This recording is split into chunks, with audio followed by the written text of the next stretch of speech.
Hello, everybody. Hope you all are doing well.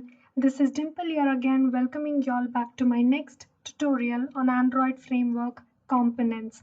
So, in my previous tutorial, I was telling you all the code flow of what exactly happens when we try to launch an application for the first time. Previous video, we have seen the step one process creation, what happens. So today let's continue with step two, binding application. So let's get started. At the end of first step, we have our process. Now what we have to do in second step, binding application. Our app, we have to bind to that process. So here the important function is bind application. So bind application function in activity thread that will send bind underscore application. This is the message which is sent to handle message of the handler. As I already told, handle message function is responsible for executing the message. Now what is the message? Bind application is the message.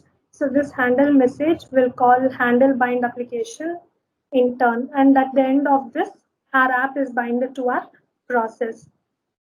So we'll go through the code flow. This time, this code is there in activity thread.java. First step, whatever I showed was in activity manager service.java.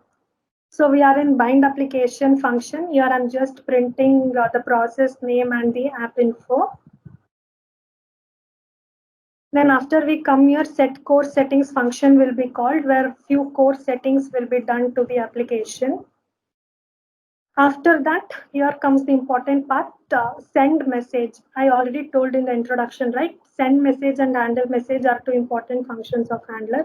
So send message is sending the message.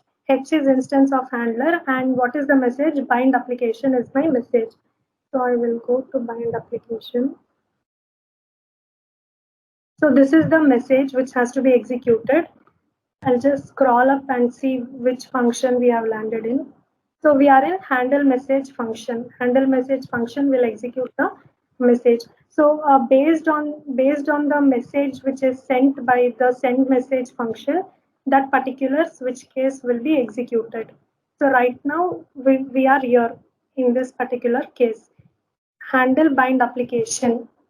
Again, this function will be called. So I'll go there. So handle bind application, here what happens, we will check for the target SDK version and we will set the time zone of the process. Sometimes without doing this, the process would have incorrect time zone. To make sure time zone of the process is matching with that of the system, we set the time zone, we do the settings for the locale, and then we contact resource manager to initialize few resources. After that, the important call is, we'll call make application method. So handle bind application will invoke this make application method, which will load all the app specific classes into memory. So all the classes and resources, everything is loaded into memory with the help of make application method. This much will happen in step two. So we'll see the summary again. So we will be inside bind application function and the details are as follows. So I've just printed out the process name and application information. After that, few core settings will be done to the application. Then we'll come to handle bind application. After that, bind application message is sent to the handler. Now at the end of this, app is binded to its process. So that was step two. I hope you all understood the code flow. So in my previous video, we saw step one. In today's video, we saw step two. So in my next video, we'll be seeing step three. So I hope you all enjoyed this video. We'll meet soon in step three video.